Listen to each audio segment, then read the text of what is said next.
देवी भुवनेश्वरी त्रिभुवन व्यापारलीलावती नौमी त्वं शरणागतः पूर्णया विश्वेश्वरी प्रार्थनम् विश्वेश्वरी प्रार्थनम्।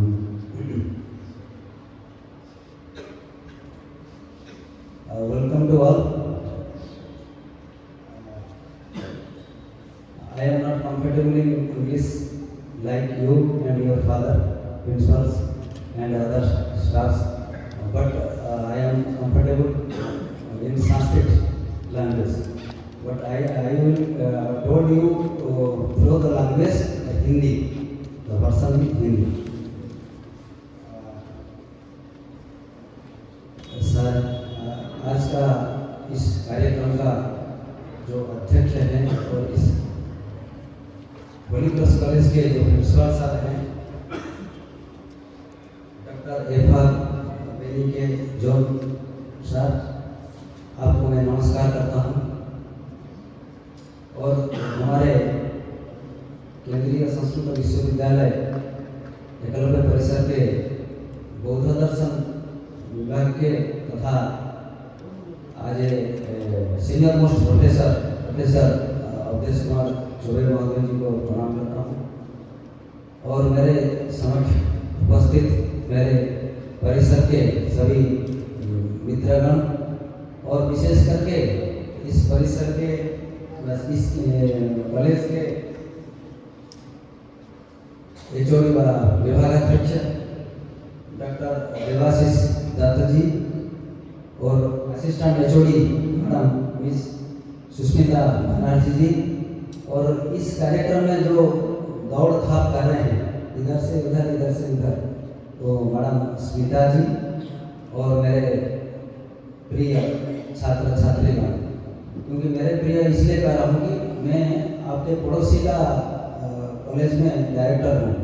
पड़ोसी का कॉलेज नहीं, ये अभी आपको ये सूचना दे रहा हूँ होने से पहले हम आपके प्रिंसिपल सर और हम दोनों के बीच में बात हो गया है। और इस पर ये कॉलेज और हमारा कैंपस दोनों एमओयू करने जा रहा है, जो कि दोनों परिसर में सब कुछ हमारे आप सभी यहाँ के जो इस कॉलेज के जो बच्चे छात्रगण और हमारे कॉलेज के छात्रगण अपने अपने बीच में अपने अपने संस्कृति को लेके उसको जोड़ सकते हैं, परिसर और कॉलेज को जोड़ सकते हैं। और विशेष करके हमारे जो यहाँ का अध्यापकगण अध्यापिकागण जो हैं और हमारे कॉलेज का कैंपस का जो अध्यापक अध्यापिकागण हैं वो भी आपके साथ इंटरेक्शन एवं सभी कार्यक्रम के लिए उनका सहमत रहेंगे, ये मेरा विश्वास है। और निश्चित रूप से मुझे फादर प्रिंसिपल साहब भी अभी सहयोग करेंगे, ये मेरा आशा और विश्वास है। अभी मैं डायरेक्ट विषय के ऊपर जाऊँगी, बहुत विस्तृत है ये, तो कैसे ही विभाग चॉइस का इतना बड़ा विषय, बहुत बड़ा विषय है। मैं खाली इसमें जो लिया हूँ श्लोक लिया हूँ उसके ऊपर एलाबोरेट करके कुछ बताऊंगा। और कुछ साइंस जो है एस्ट्रो, जैसे ही आपको स्पेस साइंस है, ये स्पेस साइंस के साथ हमारा जो शास्त्र है जिसको कहते हैं सिद्धांत, जो ज्योतिष शास्त्र जिसको कहते हैं, उसमें ज्योतिष शास्त्र में 3 भाग है, मुख्यतः 3 भाग है, बहुत विभाग है लेकिन मुख्यतः 3 भाग है। सिद्धांत, संहिता, होरा। सिद्धांत कहेंगे तो एस्ट्रोनॉमी कहते हैं, जैसे फिजिक्स के बच्चे होंगे तो शायद हिस्ट्री विभाग के छात्र हैं सभी, और फिजिक्स के बच्चे होंगे तो वो समझ आएंगे। उसमें एस्ट्रोफिजिक्स जो है वो एग्जैक्ट हमारा सिद्धांत और ज्योतिष वही है, कॉन्सेप्ट वहाँ से है। जो इंडियन नॉलेज सिस्टम जो है, इंडियन नॉलेज सिस्टम में जो आया है उसी से उसको लेके आज साइंस ने इतना तक आया है। वो इंडियन नॉलेज सिस्टम में जो था पहले जो था, जैसे भास्कराचार्य का सिद्धांत शिरोमणि हो, इनका आर्यभट्ट का हो आर्यभट्टियम, एवं पंच सिद्धांति का वराहमिहिर का, ये सब जो विषय है सब पूरा इसमें क्या है, सूर्य सिद्धांत सबसे मूल ग्रंथ है। सूर्य सिद्धांत में ज़्यादा से ज़्यादा सूर्य सिद्धांत से लिया हूँ, जो विषय आपको काल गणना के ऊपर लेके, फिर वहाँ मैं छोड़ूंगा आपको कहा जैसे ही स्पेस में कैसे ही क्या स्थिति है, हम जैसे हैं, हम पृथ्वी के ऊपर हैं, स्पेस में हमारा स्थिति क्या है, ये विषय को मैं थोड़ा सा जोड़ने के लिए कोशिश करूंगा।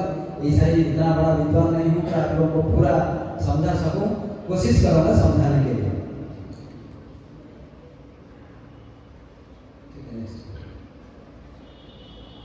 ये ज्योतिष शास्त्र का एक श्लोक है, सबसे प्रसिद्ध श्लोक है, सभी लोग सुने होंगे। वेदा सावत कर्म प्रभुता जज्ञा प्रता से हेतु कालाश्रय शास्त्र अस्मात् काल बोध तस्यात् वेदांगतम ज्योतिष सिद्धम अस्मात्।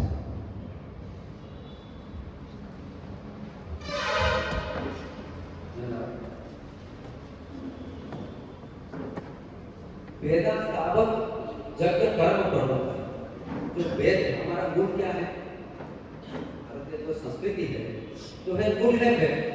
वेद से ही सब कुछ सृष्टि हुआ। वो अनंत काल से, मैंने कब सृष्टि हुआ इसका तो हम अनुमानित करते हैं, लेकिन कब हुआ कोई उसको अभी तक कोई स्थिर नहीं करता है। आदि से जब सृष्टि आरंभ हुआ तब से ही वेद है। चतुर्मुख ब्रह्मा, जैसे ब्रह्मा के मुख से 4 वेद सृष्टि हुआ, ऐसे ही वेद है। क्या वेद किसके है, क्या करता है ना, वेदा सावत यज्ञ कर्म प्रभुता, यज्ञ कर्म करने, यज्ञ कर्म क्यों किया जाता है, उसका साइंटिफिक रीजन क्या है, क्यों यज्ञ करना है ना। ये जो यज्ञ करने से एनवायरमेंट को, जो परिवेश को शुद्ध करने के लिए यज्ञ किया जाता है। यज्ञ में क्या आहुति दिया जाता है, घृतम, जैसे घी से आहुति दिया जाता है। वो क्या करता है ना, परिवेश को शुद्ध करता है। देखिए घी से जो वाष्प निकलता है वो शरीर को, स्वास्थ्य को ठीक रखता है। अगर जो आजकल हमेशा हम जो जला देते हैं दूसरा, वो स्वास्थ्य को ठीक नहीं रखता। ये परिवेश को शुद्ध करने के लिए शास्त्र अस्मात् काल, जो हम जो टाइम्स कर रहे हैं, जो टाइम्स जो सब्जेक्ट दिए हैं, कंसेप्ट ऑफ टाइम्स एंड समय कहाँ से आया है, शास्त्र अस्मात् शास्त्र से क्या आया है, तो काल बोध, इस शास्त्र से हम काल का बोध, समय का बोध करते हैं, ज्ञान लेते हैं। वेदांत उसमें क्या होता है, वेदांत जो शुद्ध वेदांत, वेद आया, वेद के बाद क्या आया ना, वेद का अंग आया, 6 अंग आया वेद का 6 अंग उसके बाद आया। तो वेद के बाद वेदांत, वेदांत के बाद ब्राह्मण, ब्राह्मण के बाद आरण्यक, ऐसे ऐसे करके उपनिषद तक गया। फिर उसके बाद अन्य शास्त्र सब गया। नेक्स्ट छंद पादो क्या है, ये जो वेदांत कहते हैं ना, ये वेदांत जो है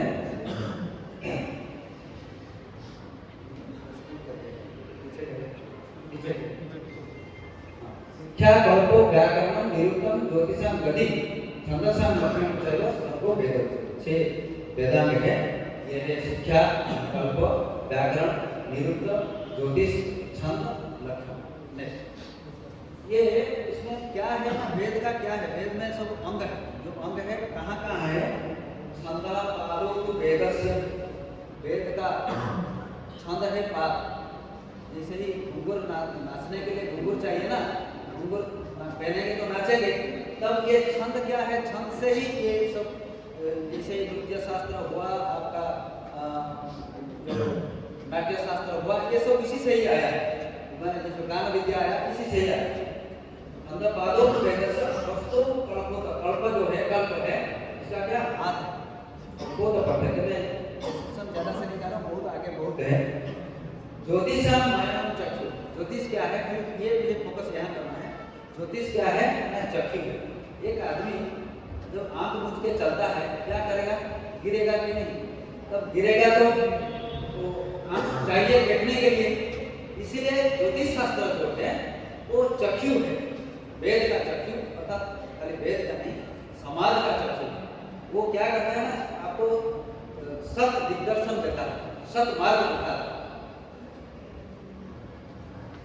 ज्योतिषम मानव चक्षु निरुक्तम स्वतंत्र मुच्यते, ये काम है। शिक्षा ध्यानम तो ग्राम करने का आसेगा, शिक्षा ध्यानम तो वेदस्य मुखम व्याकरण, व्याकरण है यदि आप मुंह खोलेंगे, यदि शब्द निकलेगा, यदि वो व्याकरण का शुद्धि नहीं हुआ व आपको समझ में नहीं आया, तब इसका अशुद्धि, ये अशुद्धि, ये जो आप जो कह रहे हैं वो यदि सही नहीं निकला, मैं यदि कुछ बोल रहा हूँ आपको समझ में नहीं आया, तब ये व्याकरण का त्रुटि है इसमें, तब इसीलिए आप समझ नहीं पा रहे हैं। तब ये है व्याकरण मुखम व्याकरण शुद्धम तस्मात् संगमधिदेव ब्रह्मलोको महिया। ये बृहत् संहिता जो मैं कहता हूँ, इसकी ज्योतिष शास्त्र 3 भाग में विभक्त है। मुख्यतः सिद्धांत, संहिता, पुराण। सिद्धांत कहने से जो एस्ट्रोनॉमी पार्ट्स है, जैसे कि ग्रह गति, ग्रह कहाँ है, आकाश में है, गति करते हैं, अपने कक्षपथ में भ्रमण कर रहे हैं, नक्षत्र भी नक्षत्र जो चलते नहीं है, स्थिर है आकाश में, नक्षत्र। इसे ही आकाश में आकाश स्थिति है। और जो ग्रह सब हैं, जैसे ही हमारा नवग्रह हम लोग जानते हैं सभी लोग, जैसे रवि, चंद्र, मंगल, बुध, बृहस्पति, शुक्र, शनि, राहु, केतु आदि को लिए ले रहे हैं नवग्रह। और भी ग्रह हैं, अक्सर, प्लूटो और सब है। ये सब जो ग्रह हैं, ये इनका एक कक्षपथ है। ऊपर में एक स्थान पर जो सबसे ऊपर शनि है, सबसे ऊपर शनि है, हमसे सबसे दूर शनि, हम लोग पृथ्वी से बहुत दूर में सबसे ऊपर शनि है। ऐसे ही कुछ दो ग्रहों के ऊपर नहीं जा रहा हूँ, वो अदर एक टॉपिक है। ऐसे ही मैं कह रहा हूँ कि ये जो ग्रहों का क्रम है, ये किसमें हम पढ़ते हैं ना, किसमें जानते हैं ना, वो जानते हैं सिद्धांत से। और संहिता क्या है? संहिता जो है, संहिता शास्त्र जो है, वो है जैसे ही आज वृष्टि होगा, पहले अभी तो मौसम विज्ञान आपको मेट्रोलॉजी डिपार्टमेंट बताता है कहाँ है, कब बारिश होगा, आपको मोबाइल ये में आ जाता है कि आज क्या है, मौसम क्या है, कितने डिग्री रहेगा। ये इस समय में वो सब नहीं था। ब्राह्मण का जो बृहत् संहिता है, बृहत् संहिता ग्रंथ में कहे कब एक तिथि देते हैं, इस तिथि इस नक्षत्र में एक ठंडा लगाएंगे तो वो उसी का जो ठंडा का जो दिशा जो होगा, माने हवा चलती है, वायु प्रवाह, हवा चलती है, वो प्रभाव वायु द्वारा जहां दिखाएगा उस दिशा में इतने दूर में बारिश होगी, इतने तारीख, इतने मैंने क्या तारीख तो नहीं था उस समय में, उसमें था तो तिथि, अमुक तिथि को बारिश होगा, इतने दिन में बारिश होगा, इतने दिन में लगातार बारिश होता है, 7 दिन 8 दिन लगातार जो बारिश होता है, लगातार का ये प्रायः ये आता है कब ना, श्रावण आषाढ़ के अंतिम, श्रावण के बीच में आता है लगा, उसी समय में वो स्थिति रहेगा। तो ये भी शास्त्र में कहा गया है। इसको आज डेवलप हो गया मेट्रोलॉजी डिपार्टमेंट लिया। नेक्स्ट, जो काल के विषय में कहा हूँ, वो काल का कौन अधिकार में कौन बताए हैं काल के विषय में, कालम कालम प्रवक्ष्यामि लगधस्य महात्मा, इसे ही कहा गया है ज्योतिष शास्त्र में। काल को जानकारी देने के लिए लगध मुनि उनका श्रेष्ठ श्रेय उनको ही जाता है, क्योंकि उनका उत्पत्ति उन्होंने कराया है अपने शास्त्र में, ज्योतिष शास्त्र। एक ध्रुव्यादि प्रलयांत काल करना मान प्रवाह प्रवेग क्रमा चारश्च दिशता विधात गणितम प्रश्न। ये जो गणित एस्ट्रोनॉमी साइड जो है वो कहाँ से है ना, ध्रुव्यादि एक त्रुटि है। त्रुटि आप लोग कोई सुने नहीं होंगे, बच्चे तो कभी भी सुने नहीं होंगे त्रुटि क्या है, इसमें आगे मैं बता रहा हूँ उसका नियम। सबसे माने एकदम सबसे जो क्षण है, सबसे कम समय जो है, सबसे कम, उसको त्रुटि कहा जाता है। सबसे कम माने इसको आंख पलक भी नहीं, पलक जितना भी समय लगता है उससे बहुत कम है। इसके ऊपर अभी जाऊंगा। त्रुट्यादि प्रलयांत काल करना मान, उसका मान को ये बताने के लिए प्रमाण चारश्च दिशता विधात गणितम, गणित दो भाग में विभाग है, प्रश्न तथा उत्तर। एक प्रश्न है, उसका गणित क्या है, एक प्रश्न उसका उत्तर। आप लोग अलजेब्रा पढ़े होंगे, ट्रिगोनोमेट्री किए होंगे, जो बच्चे पढ़े हैं 10th 11th में पढ़े होंगे, उसमें क्या है, एक प्रश्न। गणित क्या है, गणित किसको कहा जाता है, एक प्रश्न है और एक उत्तर, इसी को गणित कहा जाता है। ऐसे ही सिद्धांत का ये नेक्स्ट उसमें सिद्धांत का यही है, पक्ष है, सिद्धांत इसी को कहा जाता है। लोकानाम अनंतकृत काल, अभी मैं काल के ऊपर आता हूँ।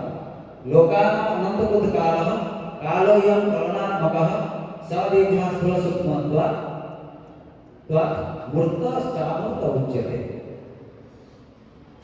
लोकानाम अनंतकृत काल, ये जो काल है, समय जो टाइम का है, वो क्या है?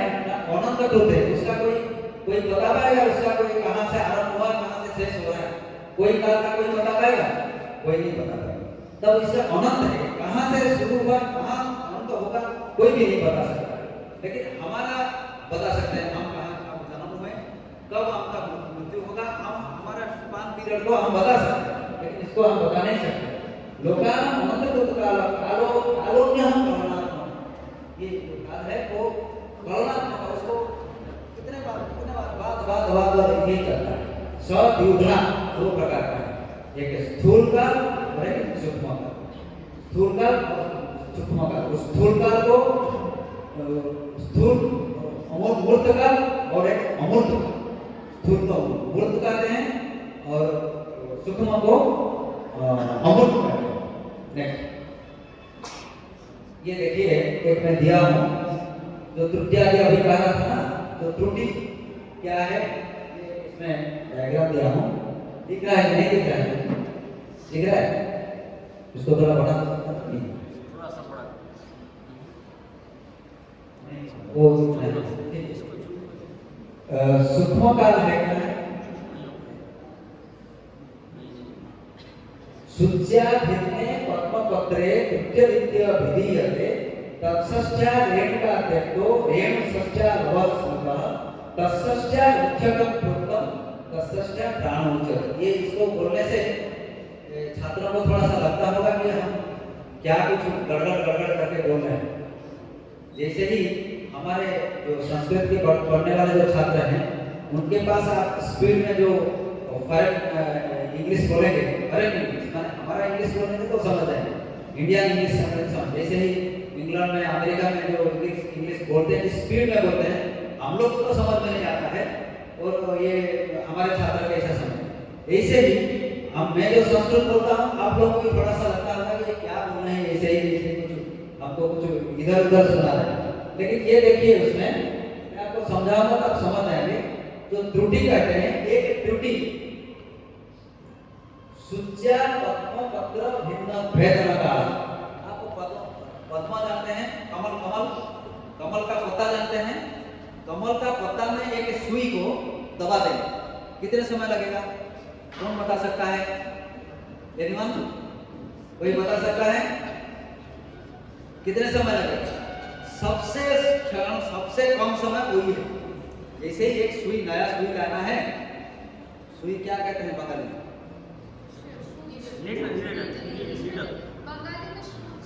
सूच। बस उसी को दबा देंगे। कमल का पत्ता देखे हो ना, ये इतना बड़ा पत्ता, उसमें खाते हैं हम लोग, उड़ीसा में खाते हैं, आप लोग खाते हैं कि नहीं? उसके बहुत मजा आता है खाने में, उसके ऊपर। हाँ, जैसे केला का पत्ता में खाते हैं, उसके बाद इसमें खाते हैं। ये ऐसा ही इतना वेतन का जितना समय लगा उतना ही समय है। वो कितना समय में बताता हूँ आपको, गणित में बताता हूँ।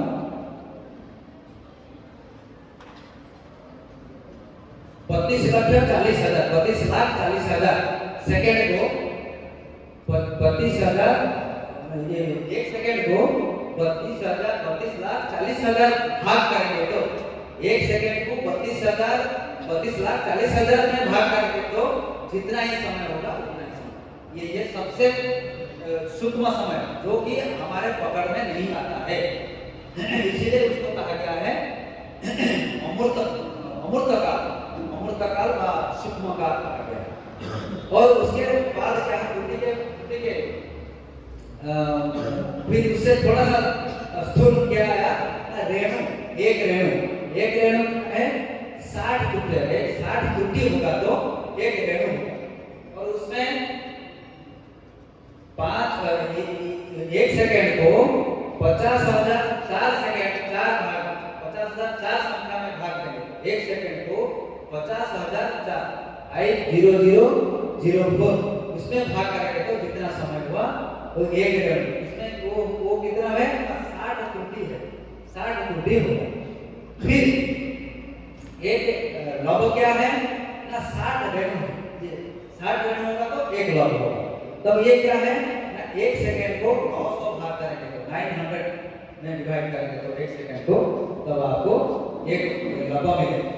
फिर लिखक 1 सेकंड को 15 भाग करेंगे तो 1 लिखक होगा, वो कितना ना 60 लव इसको कहा जाता है।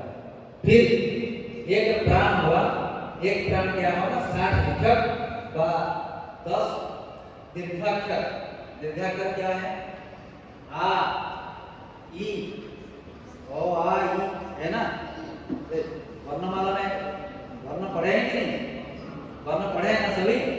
अ, आ, ई, मतलब जैसे एक ह्रस्व होता है, एक दीर्घ होता है, ऐसे ही 10 दीर्घाक्षर उच्चारण काल को कहा जाता है 1 प्राण। ये हम स्थूल में लेते हैं, प्राण से हमारा गणना होता है, ये गणना नहीं होती है, इसको हम नहीं लेते हैं। ये 4 सेकंड इसका काल है, 4 सेकंड, 4 सेकंड होगा तो 1 प्राण। नेक्स्ट, प्राणादि कथितो मृत, प्राणादि कथितो मृत त्रुट्यादो मृत संज्ञकः सर्वि प्राणे विनाडी स्यात् तत्सश्च नाड़िका स्मृता। नाड़ी क्षेत्र महोरात्र प्रकृति तत्त्विंसता भवेत् निमास सावनो अर्को दहिस्तथा। नेक्स्ट, ये श्लोक कल में पढ़ा, इसमें ये दिया है स्थूल काल इसको कहा जाता है। स्थूल काल प्राण से शुरू हो, 1 प्राण 10 दीर्घाक्षर उच्चारण काल, 10 ऐसे में बताया था, 10 दीर्घाक्षर, जैसे हमारा अक्षर है ना, जैसे का, था, गा, ये जो शब्द है ये दीर्घाक्षर, इसे 10 दीर्घाक्षर उच्चारण करेंगे तो आपको 4 सेकंड लगेगा। 1 प्राण उसको कहा जाता है। फिर उसके बाद 6 प्राण होगा तो 1 पल होगा, 1 पल होगा, उसका कितना सेकंड में करेंगे तो वो 24 सेकंड। फिर उसके बाद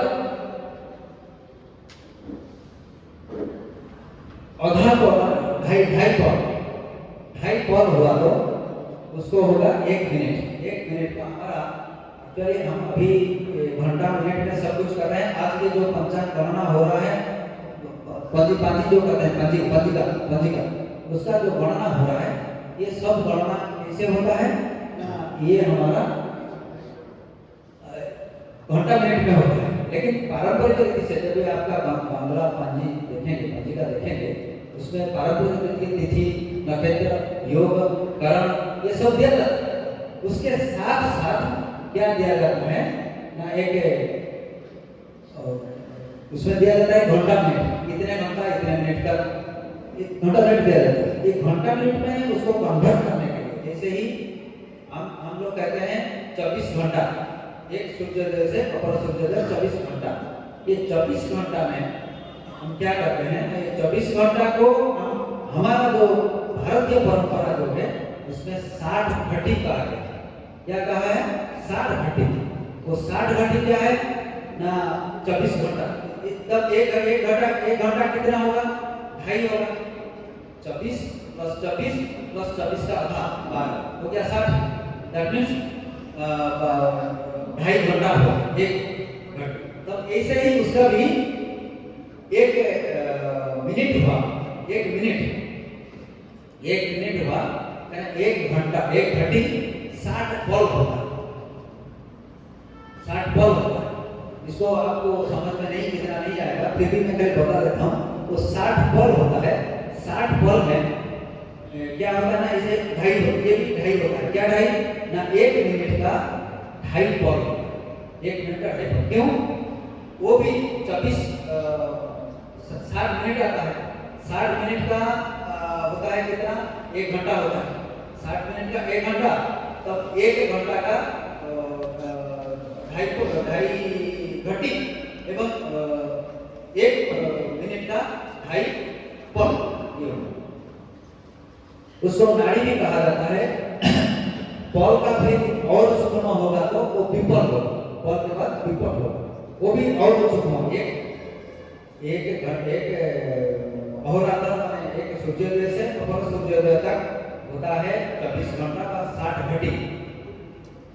एक घटी 60 बल, एक बल 60 विपद, एक विपद 60 प्रति विपद, वहां तक हमारा गया है। लेकिन जो घंटा मिनट का जो विचार है 24 दिन का एक दिन का 24 घंटा हुआ, अहोरात्र जिसको कहते हैं 24 घंटा हुआ। और उसके नीचे क्या है, 1 घंटा 60 मिनट, 1 मिनट कितना हुआ 60 सेकंड। इसके ऊपर आगे गया है क्या, ये नहीं गया है, लेकिन ये और सूक्ष्म है, उससे और सूक्ष्म है। और उसके साथ वो कह रहे हैं कि अहोरात्र है, अहोरात्र मींस एक सूर्योदय से अपर सूर्योदय तक पहले तक हो जाता है एक अहोरात्र। एक अहोरात्र से 30 दिन हो जाएगा तो 1 महीना होगा। हम जो मंथ कहते हैं कैसे कहते हैं उसको, 30 दिन, कभी 31 दिन होता है, हाँ, कभी 29 दिन होता है, कभी 28 दिन होता है, फरवरी में 28-29 होता है। ये हुआ एक वर्ष, तब 12 महीना। जब 12 महीना हो जाएगा तब 1 साल हो जाएगा, होगा कि नहीं? नेक्स्ट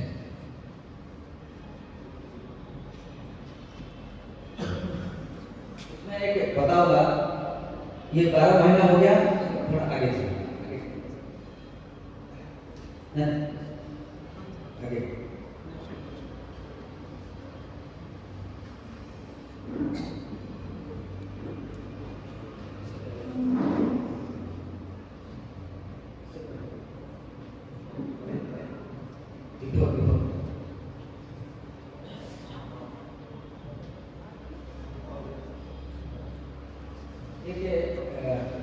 मासे द्वादशभी वर्षम दिव्य तदह उच्यते। 12 महीना जो है, 12 महीना जो है उसको वर्ष कहा जाता है। उसमें 10 उसका 10 गुना होगा, द्वादशभी वर्षम सुरा सुराणाम अन्योन्य महोरात्र विपद्या तस्मै गुणम दिव्यम वर्षम आसुर एक। माने सूर और असुर, सूर कौन होते हैं? देवता। असुर कौन होते हैं? उनको मारने वाला, उनके साथ जूझने वाला, उनका विपरीत जो है, देवताओं का जो विपरीत कर्म करते हैं उनको असुर कहा जाता है। उनका अहोरात्र भी है। हमारा जैसे हमारा अहोरात्र होता है क्या, एक दिन एक सूर्योदय से अपर सूर्योदय तक हो गया, और एक दिन हो गया अहोरात्र। अहोरात्र मींस दिन, रात्र अर्थात रात, ये एक दिन हो गया।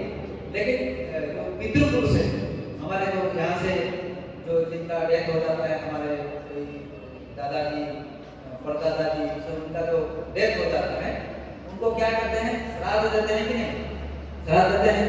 कब देते हैं? डेली देते हैं? दैनिक देते हैं? नहीं, वर्ष में एक बार देते हैं। आज कोई कहेगा कि मेरा परदादा का, मेरा ग्रैंडफादर का आज उनका दिन है, आज श्राद्ध दिया गया, अर्थात वर्ष में एक बार। अर्थात उनको जब एक दिन होता है, जब हम लोग को जब 1 वर्ष होता है, तब इनको 1 दिन होता है, पितृलोक को 1 दिन होता है, पितृलोक को 1 दिन होता है। सुरा सुराणम अन्योन्य महोरात्र विपद्या। और क्या है, आप पृथ्वी को जानते हैं कैसे पृथ्वी का शेप है? जानते हैं? गोलाकार या स्क्वायर साइज? पृथ्वी क्या है? गोलाकार। पृथ्वी गोलाकार है, उसका शेप है जैसे ही एक साइड उनका जहां सूर्य भगवान देखते हैं, तब तो उस साइड का हो गया दिन, पीछे साइड उनका क्या हुआ? पृथ्वी का अंधेरा हुआ, रात्र हुआ। ऐसे ही आप देखें, इक्वेटर जानते हैं? इक्वेटर, पृथ्वी के ऊपर एक इक्वेटर है, विषुव रेखा। विषुव रेखा कोई सुने? विषुव रेखा सुने? पृथ्वी को 2 भाग करता है विषुव रेखा। पृथ्वी को 2 भाग, पूरा 2 भाग कर देता है। तब उसके बीच में, पृथ्वी का बीच में, अर्थात पृथ्वी का जैसे ही उनका तो 23.5 डिग्री, माने जैसे ही अपने स्थान से जो समतल है, समतल से 23.5 डिग्री एंगल होके वो पृथ्वी अपना कक्षपथ में घूम रहा। जैसे ही अपने चारों तरफ जो घूमता है उसको कहा जाता है क्या? जो चारों तरफ घूमता है वो दैनिक गति कहा जाता है। जो अपना कक्षपथ में घूमते घूमते घूमते घूमते पूरा ऑर्बिट को, जैसे एक सर्कल को या वृत्त को कंप्लीट करता है तो उसको क्या कहा जाता है ना? एक साल, एक वर्ष। पृथ्वी को एक वर्ष, पृथ्वी का एक वर्ष होता है। तब वो जो शेप है इसमें एक इक्वेटर, उसका जो बीच वाला, ऊपर वाला नीचे वाला मैं दिखाऊंगा, उसके पीछे है इसका चित्र है। वो बीच वाला एक इक्वेटर, इक्वेटर मींस ये जो विषुव रेखा का बाएं साइड ऊपर पृथ्वी का ऊपर भाग विषुव रेखा से, उसको कहते हैं उत्तर अक्षांश कहते हैं। हाँ, लॉन्गिट्यूड लैटिट्यूड सुने होंगे सब आप? नहीं, अक्षांश कहते हैं उसको, अक्षांश। उसमें वहीं से जो बीच मझला भाग, पृथ्वी का जो मझला भाग, वो वहीं से लेफ्ट ऊपर को अक्षांश कहते हैं। हम लोग जो भारत में जितने लोग हैं, हम ज्यादा से ज्यादा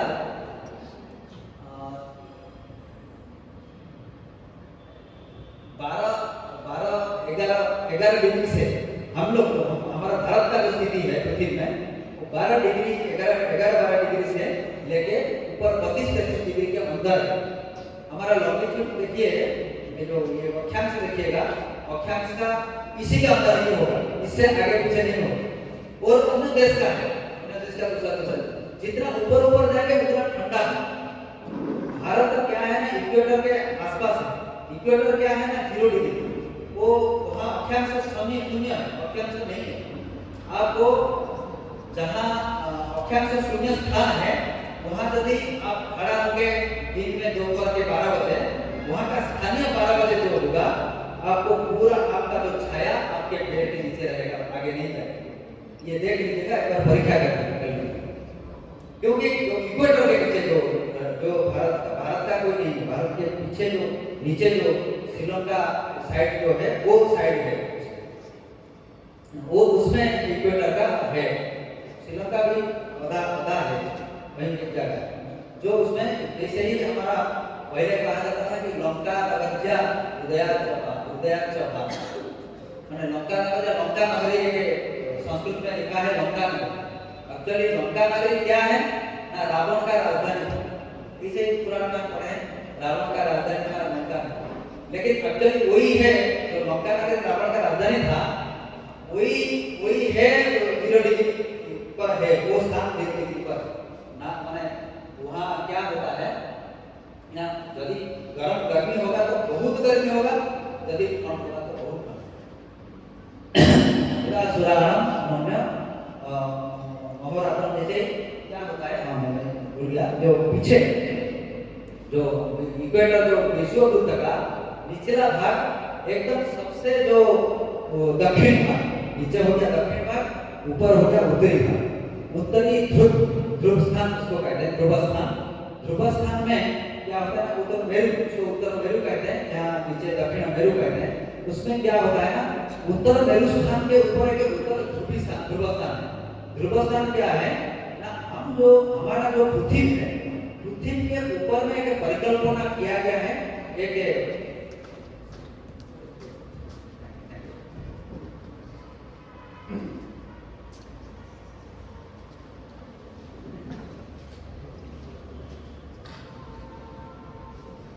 जो उत्तरी ध्रुव स्थान है, ध्रुव स्थान कहाँ है, मैं आपको एक सेट बताता हूँ। थोड़ा सा आगे चलिए भैया, हेलो, थोड़ा पूरा आगे आगे थोड़ा आगे,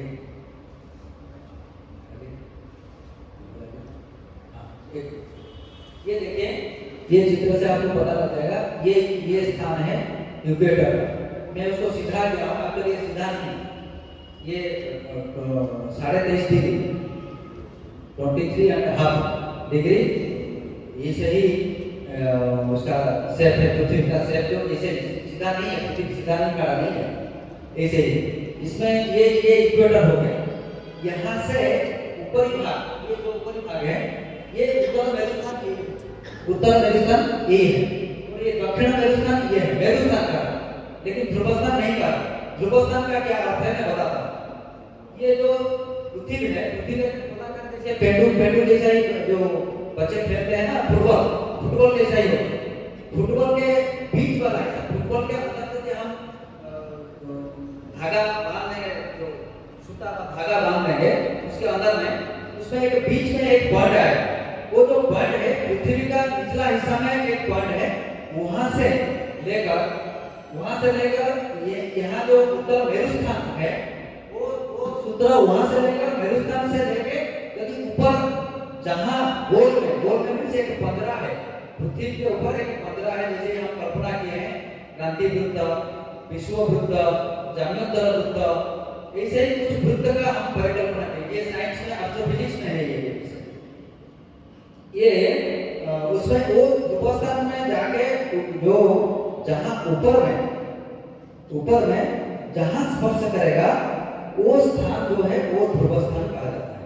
ये एक 15 हमारे ऊपर में, नीचे भी जितना ऊपर है उतना ही नीचे है, पृथ्वी के नीचे मीन्स पृथ्वी पूरा जो ये भाग लास्ट भाग, ये जो भाग कर रहा हूँ यहाँ से और नीचे इसके ऊपर भी वृत्त सब गया है, क्रांति वृत्त, जाम्योत्तर वृत्त, अहोरात्र वृत्त, क्षितिज वृत्त जो चारों तरफ जो है, जाम्योत्तर वृत्त जो उत्तर दक्षिण हो गए और अहोरात्र वृत्त जो पूर्व पश्चिम हो गए, ऐसे ही बहुत कुछ वृत्त है। वो 15 जैसे ही ऊपर में हम जैसे 15 के जैसे 15 पिंजरा होता है ना, जैसे पिंजरा देखते हैं ना जो जिसमें चिड़िया रखते हैं, उसको 2 पिंजरा को जोड़ देंगे तो कैसे दिखेगा, एक पीछे से एक पीछे को लगा देंगे तो कैसे दिखेगा। ऐसे ही पृथ्वी के ऊपर एक पिंजरा है, बीच में पृथ्वी, तब ये जो ध्रुव स्थान में जहां स्पर्श करेगा उसको उत्तर ध्रुव स्थान है। ऐसे ही शाम को आप देखते हैं ना कि लोग कहते हैं कि ये ध्रुव तारा है, ध्रुव तारा देखते हैं कि नहीं, एक व्हाइट कलर का तारा दिखती है आकाश, वही है ध्रुव तारा। हाँ, फिर वहां से आकाश में वो भी दिखता है, वही ध्रुव तारा, वो ध्रुव स्थान वहीं पर उधर ही है। तो इसको जोड़ेंगे तो वो ध्रुव स्थान, और वो आपको ध्रुव स्थान तक जाएगा। वो यहाँ आके जहां स्पर्श किया, क्या किया, मैं आपको और कॉन्सेप्ट थोड़ा सा क्लियर कर देता हूँ। जो पृथ्वी है, पृथ्वी के जो मिडिल पॉइंट है, अंदर में जो मिडिल पॉइंट है, उस बिंदु से आप जहां खड़े हैं पृथ्वी में, आपको स्पर्श करके वो रेखा चली गई ऊपर पूरा, इसको कहते हैं क्या, स्ट्रेट लाइन, सीधा सरल रेखा पूरा चला गया, ऊपर गया, वो गोल में जहां लगा उसको ध्रुव स्थान कहा जाता है। वो है ध्रुव स्थान। वो तब ये भी यहाँ भी स्पर्श करेगा, यहाँ भी एक स्थान में स्पर्श करेगा, ये आपका उत्तर मेरु हुआ, ये आपका उत्तर मेरु हुआ। ये उत्तर मेरु स्थान में क्या हुआ, यहाँ जो उत्तर मेरु स्थान में जो बैठे हैं, कौन रहते थे उत्तर मेरु नहीं तो ध्रुव स्थान, उत्तर ध्रुव स्थान में रहते थे कौन, हमारा परिकल्पना है, हमारा जो संस्कृति है, संस्कृति में वेद में यही परंपरा, सूर्य सिद्धांत जो मुख्य ग्रंथ है सिद्धांत शास्त्र का, उसी में यही कहा गया है कि वहाँ देवताओं का स्थान है, वहाँ देवताओं का वास स्थान है। जैसे स्वर्ग आप कहते हैं, कोई तो देखा नहीं, आफ्टर डेथ कोई देख सकता है कि उसको सब देखा तो इसलिए करेगा, लेकिन वो है वहाँ वही स्थान है देवता का स्थान। देवता को संस्कृत में कहा जाता है सूर, और असुर कहा जाता है, राक्षसों को असुर कहा जाता है। उनका स्थान कहाँ है ना, ये जो दक्षिण ध्रुव है, दक्षिण ध्रुव भी इसी तरह का, दक्षिण ध्रुव में जहाँ गोल में स्पर्श करेगा उसी को ही कहा जाता है असुरों का स्थान। दक्षिण ध्रुव, एक दक्षिण ध्रुव है और एक उत्तरी ध्रुव हमारे। ये पीछे पीछे अभी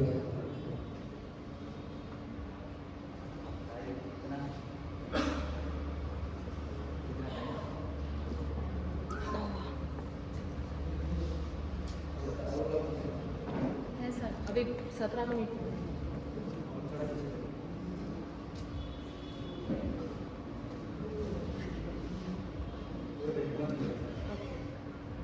बोले उत्तर ध्रुव स्थान दो भाग में देवता गोल में उत्तर ध्रुव स्थान क्या है ना, उत्तर जो ध्रुव स्थान है वो देवताओं का स्थान है, और दक्षिण ध्रुव स्थान है वो है असुरों का स्थान है। उसको विपर्जय में अहोरात्र होता है। विपर्जय क्या है? उल्टा उल्टा विपर्जय का माने अर्थात जब वहाँ उत्तर ध्रुव में जब रात्रि होगा अर्थात देवताओं का जब रात होता है, असुरों का तब उस समय दिन होता है। असुरों का जब रात होता है, उनका देवताओं का दिन विपर्जय होता है। इसमें यही परिकल्पना है। और 6 महीना वहाँ क्या होता है, ऊपर में हाँ उत्तरी ध्रुव क्या होता है, वो ठंडा स्थान होता है। क्यों ठंडा है, इसका भी कारण है। ये तो समय तो हम समय से बंधा है। हम एक जितना मैं विषय बताया हूँ, उसमें आप जितना दे दिए हैं विषय, इसमें 10 लेक्चर, एक नहीं 10 लेक्चर। तब ये मैं खाली में 10 उसको शॉर्ट में कह रहा हूँ कि उसको कहना एलाबोरेट नहीं करेंगे तो उसको समझ में नहीं आए। कुछ गारंटी का संबंध है। जैसे ही वो क्या होता है ना, उत्तर ध्रुव जो है, उत्तर ध्रुव स्थान जो है वो ठंडा रहता है। क्यों रहता है ना, वो जो क्रांति वृत्त का जो गमन है, क्रांति वृत्त गमन करता है। गमन करता है सूर्य का जो भ्रमण मार्ग है, सूर्य का भ्रमण मार्ग तो नहीं है, लेकिन हमारा पृथ्वी पर के लिए सूर्य का जो भ्रमण मार्ग है, हम पृथ्वी से जैसे देखते हैं सूर्य, अर्थात पृथ्वी का भ्रमण के अनुसार ही हम उसको फिक्स करते हैं क्रांति वृत्त का। जैसे वो वहाँ क्या होता है ना, जो भ्रमण मार्ग है क्रांति वृत्त का, उसको इक्वेटर से 24 डिग्री परम क्रांति से कहा जाता है। 24 डिग्री उत्तर और 24 डिग्री दक्षिण। तो 24 डिग्री उत्तर आता है तब थोड़ा सा उत्तरी ध्रुव में और भारत के उत्तरी भाग जैसे कश्मीर, जम्मू है, वहाँ थोड़ा गर्मी लगता है, उस समय गर्म महसूस करते हैं। क्योंकि ये है 32-33 डिग्री तक है, जम्मू कश्मीर तक 33 डिग्री तक है। तब ये 24 डिग्री तक जब आया लास्ट पॉइंट, सूर्य जब उसी वहाँ तक आ गए, तब वहाँ क्या होता है ना, वहाँ कितना डिफरेंस रहा, 33 से 24 कितना डिफरेंस हो, 9 डिग्री 9-10 डिग्री, तो 34 मान के चलिए, जो लास्ट पॉइंट जो है भारतवर्ष का ऊपर का, तब वहाँ कितना डिफरेंस कितना हो, 10 डिग्री। तब उसमें उस समय थोड़ा गर्मी अनुभूत हुआ। लेकिन जम्मू में देखा हूँ बहुत गर्मी होता है, 45 डिग्री तक जाता है ये टेम्परेचर। तो ये जून अगस्त और जून जुलाई में ज़्यादा होता है, अगस्त तक बारिश नहीं होती है। वहाँ ऊपर वाला जो देश है और उसके ऊपर मैंने ये पूरा 90 डिग्री वहाँ से जो देखा रहता है, इक्वेटर से पूरा वहाँ जो उत्तर मेरुस्थान है वो 90 डिग्री, और नीचे भी 90 डिग्री, और टोटल इधर 90 फिर दूसरे साइड में 90 टोटल होगा कितना 360 डिग्री, अर्थात एक वृत्त हो गया 360 डिग्री। तब ये 90 डिग्री तक, 90 डिग्री में कोई बात नहीं करता है, उधर ध्रुव में कोई नहीं है, वो खाली बर्फ ही बर्फ है, पूरा खाली बर्फ खंड है, वहाँ कुछ नहीं है, कोई जा नहीं सकता है उधर। तब यही है उसका स्थिति है। और थोड़ा सा कालागंगा के पूरा दाम आप लोगों को बता देता हूँ, उसमें वहाँ देखने से ज़्यादा समय लगेगा। ये है हमारा, आप लोग सुने होंगे युग है 4 युग, जो हमारे युग है 4 युग। 4 युग क्या है? सत्ययुग, द्वापर युग, कली सत्य, त्रेता, ये नीचे से है, ऊपर है सत्य। उसमें परिकल्पना बहुत कुछ है। सत्य युग में लोग कितने 100 फुट का हाइट पता था, ये इसका परिकल्पना है। हो सकता है उस समय होंगे, ये हो सकता है, हम परिकल्पना में लेंगे। सत्य, त्रेता, द्वापर, कलयुग, ये 4 युग हैं। ये 4 युग का कॉन्सेप्ट कैसे कहाँ से आया? ये देखिए हमारा वर्ष जो है, ये वर्ष हम जो मानते हैं वर्ष, एक जैसे ही एक इंग्लिश कैलेंडर के हिसाब से हम वर्ष मानते हैं, और एक हिंदू कैलेंडर के हिसाब से एक वर्ष मानते हैं। दो मानते हैं हिंदू कैलेंडर में, 2 है। क्या है? एक सौर वर्ष, एक चांद्र वर्ष। संक्रांति जानते हो? संक्रांति कालना वर्ष होगा संक्रांति, आपको पता है कि बच्चे पता है संक्रांति क्या है? जानते हो संक्रांति? हाँ, संक्रांति में घर में पूजा पाठ होता होगा। हाँ, संक्रांति क्या होता है ना, सूर्य का संक्रमण शब्द से संक्रांति कहा जाता है। संक्रमण कहाँ होते हैं? सूर्य कहाँ संक्रमण करते हैं ना, राशि संक्रमण। एक जो सर्कल है ना, एक सर्कल है, ये सब इसके जो जितना कंसेप्ट है ग्रहों का, राशियों का, सबका जो कंसेप्ट है ना, एक राशि एक गोल माने वृत्त है, वृत्त है 360 डिग्री का परिकल्पना है। ये इतना छोटा वृत्त होगा उसका भी 360 डिग्री होगा, इतना घर वाला एक वृत्त होगा तो वो भी 360 डिग्री होगा, ये पृथ्वी जैसा एक वृत्त होगा वो भी 360 डिग्री, 360 डिग्री उनका पूरा ही नाप ही है सभी वृत्त का। तब ये जो वृत्त है इसमें 12 राशियां, सभी 12 राशियां जैसे मेष, वृष, मिथुन, कर्क, सिंह, कन्या, तुला, वृश्चिक, धनु, मकर, कुंभ। इसमें तो कितने बच्चे होंगे उनका तो इतना राशि के अंदर सब होंगे सभी बच्चे। तो ये राशि क्या है ना, एक सर्कल, एक सर्कल, इस सर्कल में पूरा माने फिक्सन सब है, 30 डिग्री का फिक्सन है। 12 राशि 12 इंटू 30 कितना हुआ? गणित आता है कि नहीं बच्चे? आता है 360, 12 इंटू 30 360। तब ये पूरा देखिए एक 30 डिग्री का एक राशि होता है। ये राशि संक्रमण करता है क्या? सूर्य का। सूर्य जब मेष राशि में संक्रमण करेगा तब वैशाख महीना कहते हैं आप लोग, क्या कहते हैं? वैशाख वैशाख महीना, वैशाख महीना उसको कहते हैं महाविषुव संक्रांति कहते हैं। अब घर में सब बच्चे घर में जानते होंगे महाविषुव संक्रांति। ऐसे ही 12 महीने 12 संक्रांति हो, तब एक वर्ष हो। एक वर्ष का क्या है? 365 डेज। कितना? 365 खाली 365 डेज तो कितना? 25 सोलर सिस्टम जो है 365 डेज और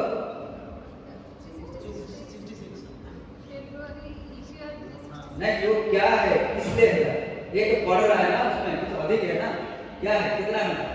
5 घंटा 30 मिनट्स ऐसे ही कुछ उसको है। लेकिन हमारा है, हमारा ये में कोई सेम चीज है, उसको खाली घंटा मिनट को वर्टिकल में कन्वर्ट किया गया है। वो हमारा भी यही है 362 दिन 15 घंटी 30 पल और कुछ विपल, ऐसे ऐसे कुछ है।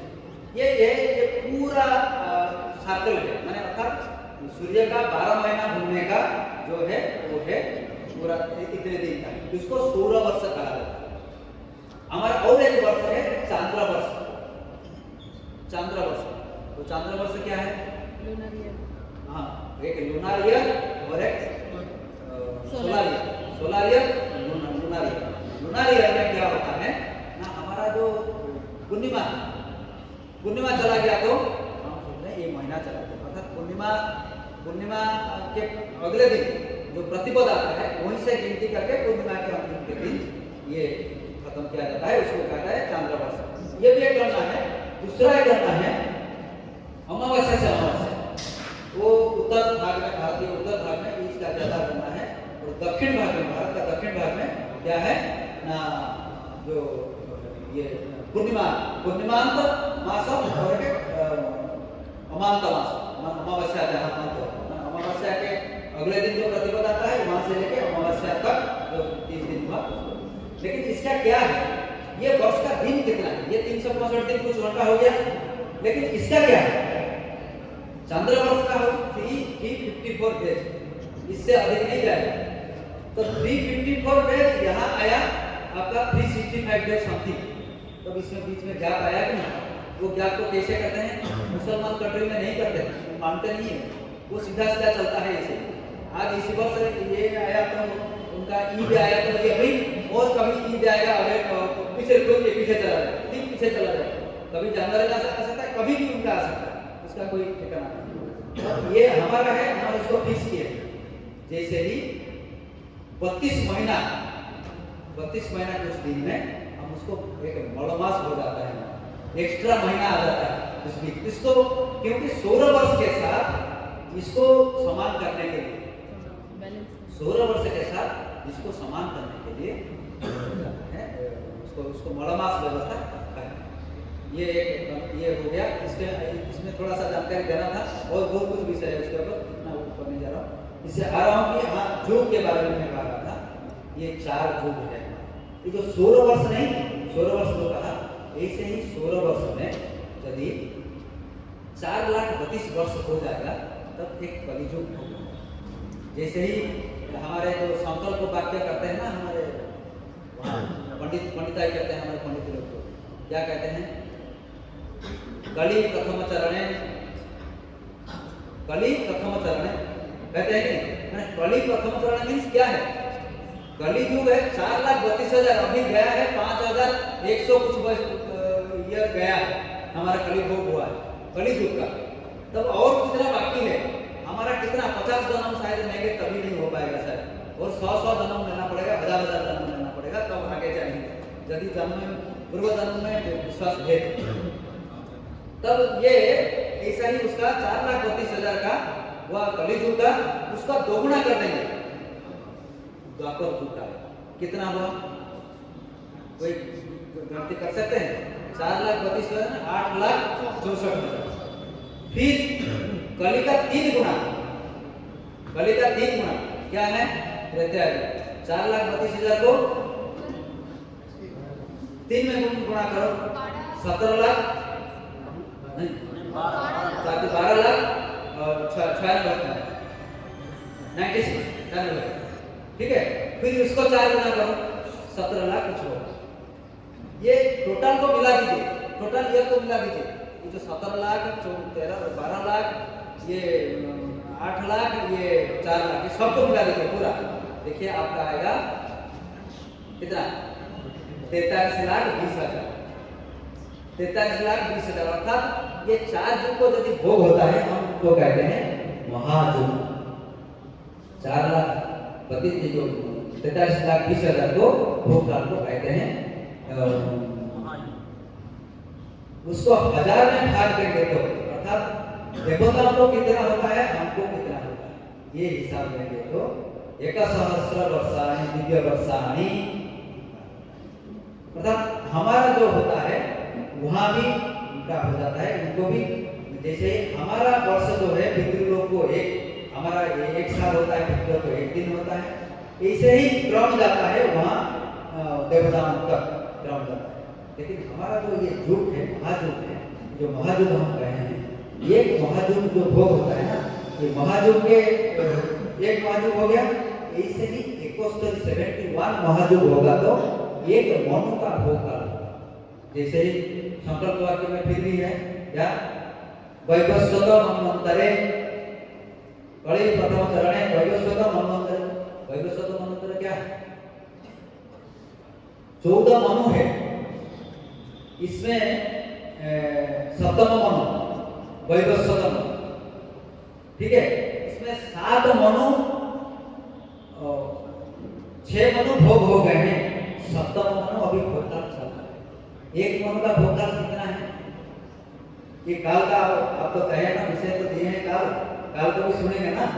एक काल क्या है, मनु क्या है, मनु कितना है, एक मनु का जो भोगकाल है 71 महायुग, 71 महायुग होगा तो एक मनु का भोगकाल होगा, 71 महायुग होगा।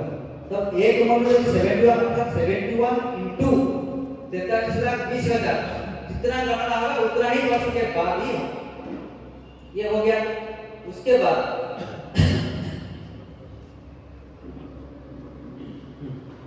ये हुआ मनु, एक मनु का होगा, फिर इसके बाद 14 मनु होगा तो एक कल्प होगा, 14 मनु, फिर इंटू 14 करेंगे तो 14 मनु होगा तो एक कल्प होगा। एक कल्प क्या है ना, ब्रह्मा को बधा दी, ब्रह्मा को बधा दी, मतलब 2 कल्प होगा तो ब्रह्मा को 1 दिन होगा। देखिए माने कितना ये गणना कहां से आए के कहां तक गया है। फिर ब्रह्मा का फरमाई क्या है, ब्रह्मा का फरमाई 100 साल 100 इयर्स। तब इसको जब 100 इयर्स होगा, कितने सौर वर्ष होगा, कितने सौर दिन होगा, उसको हिसाब करके गणित करके आप रखेंगे तो मुझे भेज देंगे, मैं देख लूंगा, ठीक है। ये इसका गणना इसी प्रकार का है, इस क्रम से है। अभी क्या है, हम संकल्प में 3 बोलते हैं, ब्रह्मणा द्वितीय परार्थे, ब्रह्मा का द्वितीय परार्थ क्या है, एक भाग हुआ 50 साल, दूसरा भाग हुआ और 50 साल। ब्रह्मा को 50 साल हो चुका है। जब ये सृष्टि आरंभ हुआ तब से अब तक ब्रह्मा को 50 साल हो चुका है। हो चुका है। अभी क्या भोगना है? हाँ? अभी 50 साल भोगना है। अभी 51 साल चल रहा है। 51 साल से कितने दिन गया है वो भी एक हिसाब। 27 महायुग गया है, 28वां महायुग चल रहा है। 27 गया है, 27 गया है, 28वां महायुग। ये भी हमारे ज्योतिर्विद बैठे हैं, हमारे विभाग के हैं ज्योतिष विभाग के। मैंने 27 महायुग चला गया है, 28वां महायुग चला है।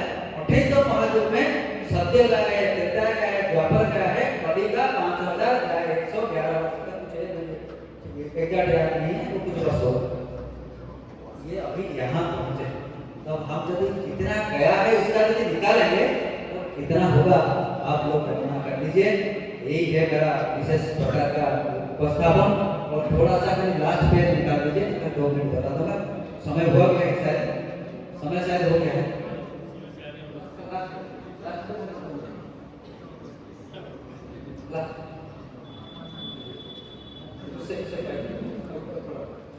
एक और ये जो बताया था, मैं अभी जो बताया था आप लोगों को, इसी का यही करते हैं। इसमें ध्रुवस्थान 90 नाड़ीभूत, ध्रुवस्थान से 90 डिग्री में नाड़ीभूत का जिसको कहते हैं हम विषुवभूत नेट।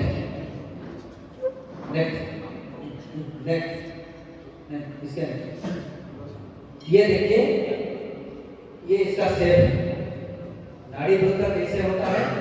पूरा पृथ्वी का पेट भाग को, पेट भाग को इसको कहते हैं पीठी भाग, वो उसी का जो सर्कल है उसी को नाड़ीभूत कहते हैं। उसको पूरा पृथ्वी को 2 भाग कर देते हैं। एक क्या कहते हैं, ऑरेंज को समान 2 भाग कर देंगे। जैसे ही जो रेखा आएगा उसी को कहा जाता है विषुवभूत, इक्वेटर कहा जाता है। इसका कंसेप्ट इसको समझाने के लिए रखा था इसमें। और इतना ही काल और कुछ स्पेस के बारे में जो मुझे मालूम था, इतना नहीं कि मैं आप सबका कंसेप्ट क्लियर करने का इतना सामर्थ्य मेरे पास नहीं है। आप लोग अवसर दिए हैं, आप लोगों को हमारे विशेष करके हमारे फादर प्रिंसिपल साहब को बहुत बहुत धन्यवाद। एवं मेरे जो कलीग यहाँ के जो कलीग थे सब लोगों को बहुत बहुत धन्यवाद। और विशेष करके छात्रों ने इतने समय तक ये कठिन विषय को, एक गणित जो कि उनके काम को थोड़ा सा कर्कश मैंने सुनने का लायक नहीं लग रहा होगा। तब मैं सुना, इतना समय भर के आप लोग सुने। तब आप लोगों को सभी को फिर धन्यवाद देते हुए, मेरे बंधुगण जो उपस्थित हैं सबको भी धन्यवाद देते हुए मेरे वाणी को मैं